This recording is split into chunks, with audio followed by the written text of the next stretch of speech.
Stanley. It's written by Jeff Brown, and the pictures are by Scott Nash. The publisher is Harper. Listen because there's an activity after this.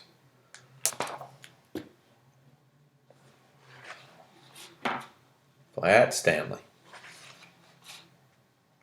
Hey, come look, Arthur Lambchop called from the bedroom he shared with his brother Stanley. Mr. and Mrs. Lambchop cared greatly for politeness and correct speech. Hey, it's for horses, Arthur, not people, said Mrs. Lambchop. But look, said Arthur, pointing. Across Stanley's bed lay the enormous bulletin board. It had fallen on Stanley during the night. Mr. and Mrs. Lambchop hurried to lift it from the bed, but Stanley wasn't hurt. What's going on here? He said cheerfully, sitting up. Heavens, cried Mrs. Lambchop. Gosh, said Arthur, Stanley's flat.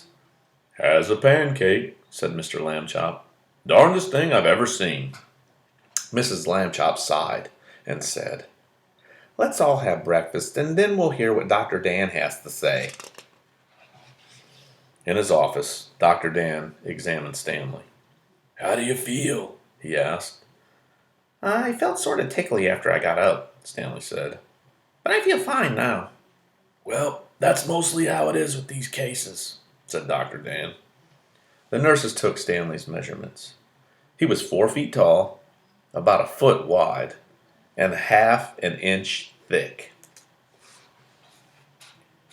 Being flat could be fun. Stanley enjoyed going in and out of rooms by sliding through the crack at the bottom of the door. Arthur tried too, but he just banged his head.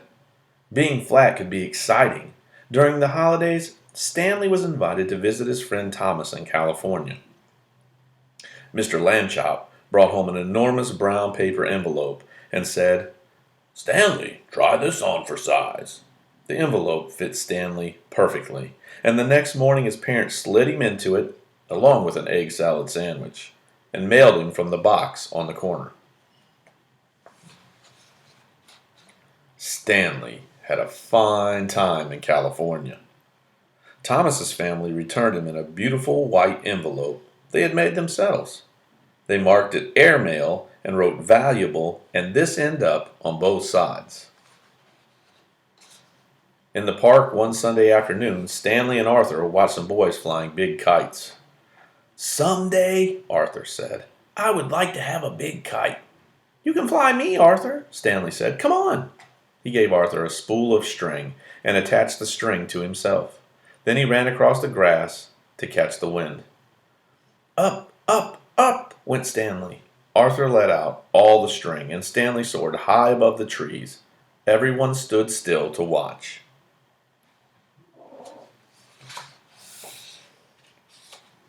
But Arthur got tired of running with an empty spool. Wedging it in the fork of a tree, he went off for a hot dog.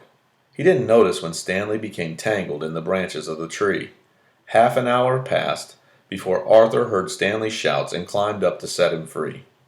Arthur apologized over and over again that evening, but Stanley was still cross. That means angry.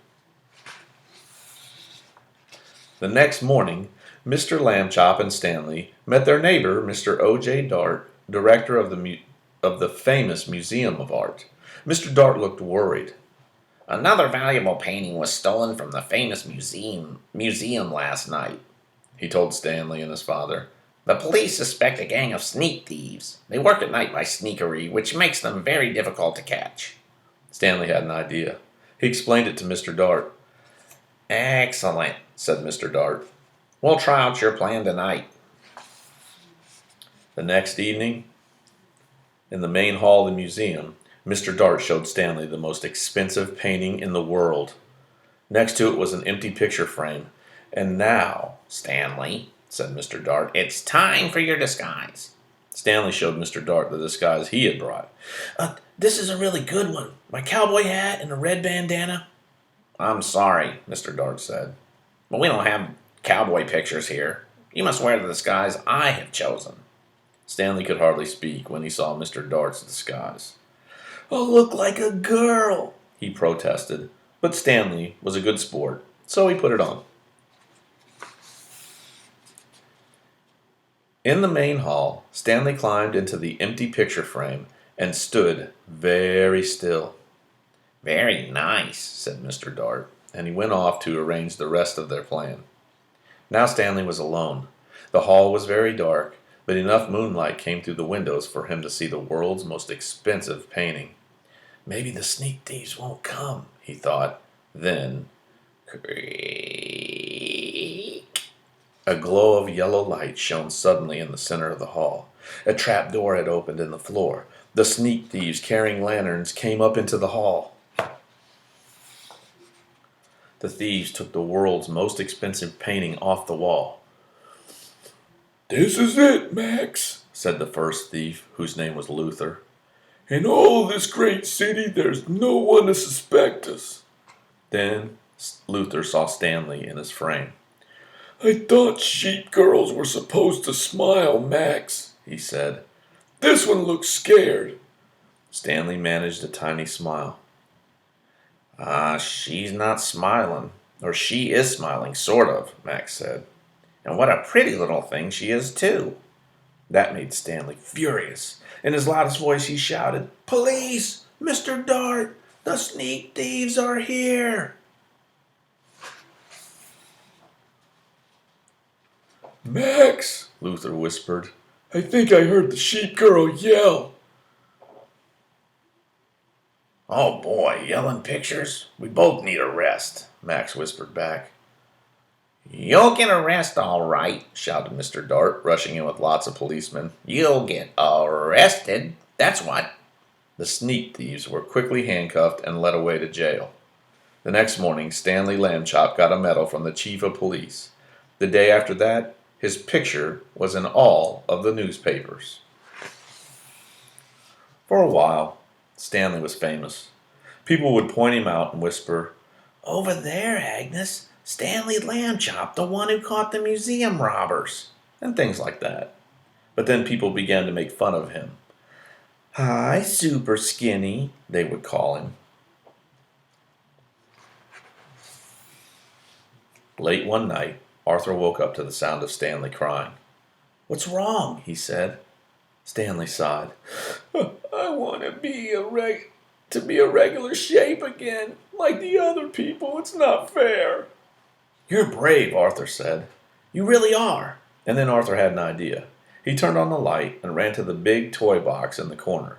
He tossed aside toy soldiers, airplanes, and boat models. "Got it," he said, holding up an old bicycle pump. "Okay," Stanley said after a moment, "but take it easy." He stood with the end of the hose in his mouth, clamping his lips tightly so no air could escape. Arthur began to pump. "If it hurts or anything, wiggle your hand," he said. Stanley's top half began to swell. Stanley got bigger and bigger. His pajama buttons burst off. Pop, pop, pop. Soon, he was all rounded out except for his right foot. He shook the foot twice, and it swelled to match the other one. There stood Stanley Lambchop, as if he had never been flat at all. "Thank you, Arthur," Stanley said. "Thank you very much." Mr. and Mrs. Lambchop came in to see what the boys were up to, so late at night. "George," said Mrs. Lambchop, "Stanley is round again." "I'm the one who did it," Arthur said. "I blew him up." Mrs. Lambchop made hot chocolate to celebrate, and several toasts were drunk to Arthur for his cleverness. When the little party was over, Mr. and Mrs. Lambchop tucked the brothers back into bed and turned out the light. "Good night," they said. "Good night," said Stanley and Arthur. Very soon, all the Lambchops were asleep. And that's the end. And these are just pictures of good old Flat Stanley with his parents, and then you can see that other people have drawn pictures of Flat Stanleys and also some Flat Stanleyettes, some flat girls. So that is the end of our story, Flat Stanley. And what you're going to be creating today is Mr. Flanagan has added in some templates of Flat Stanleys and Flat Stanleyettes for the girls, and you are going to make your own flat Stanley, and hopefully you can mail it to somebody in the mail while you're at home and everybody else is at home, and they can see your flat Stanley and maybe write a note about where they live and send flat Stanley back to you. Thank you and have a great day.